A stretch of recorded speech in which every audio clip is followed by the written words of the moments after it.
জাহের আলভী বর্তমানে জামিনে আছেন, তবে তিনি এখনো জনসম্মুখে আসছেন না। সামাজিক যোগাযোগ মাধ্যমেও আগের মতো সক্রিয় তিনি নন। আর সেই কারণেই তার ভক্তদের মধ্যে একটি প্রশ্ন বারবার ঘুরে ফিরে আসছে, জাহের আলভী কি আবার ছোট পর্দায় ফিরবেন? হাইকোর্ট থেকে জামিন পাওয়ার পর তিনি কারাগার থেকে মুক্তি পেয়েছেন, কিন্তু একটি বিষয় মনে রাখা জরুরি, মামলাটি এখনো নিষ্পত্তি হয়নি, আইনি প্রক্রিয়া চলমান রয়েছে। তাই অনেকেই মনে করছেন এই মুহূর্তে তিনি হয়তো আলোচনার কেন্দ্রবিন্দুতে না এসে কিছুটা আড়ালেই থাকতে চাইছেন।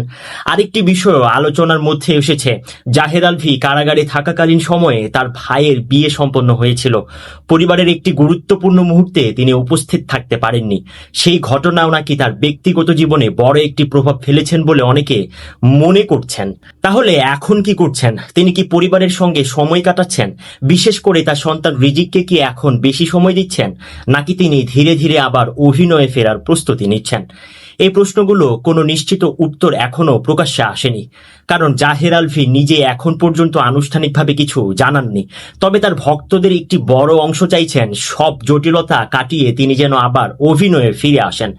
এক সময়ে পরিচিত মুখ জাহের আলভী, তিনি কি আবার ক্যামেরার সামনে দাঁড়াবেন, নাকি ব্যক্তিগত জীবনকেই অগ্রাধিকার দেবেন? উত্তর সময়ই বলে দেবে। আপনার কি মনে হয়, জাহের আলভীর অভিনয়ে ফেরা উচিত, নাকি মামলার নিষ্পত্তি না হওয়া পর্যন্ত অপেক্ষা করা উচিত?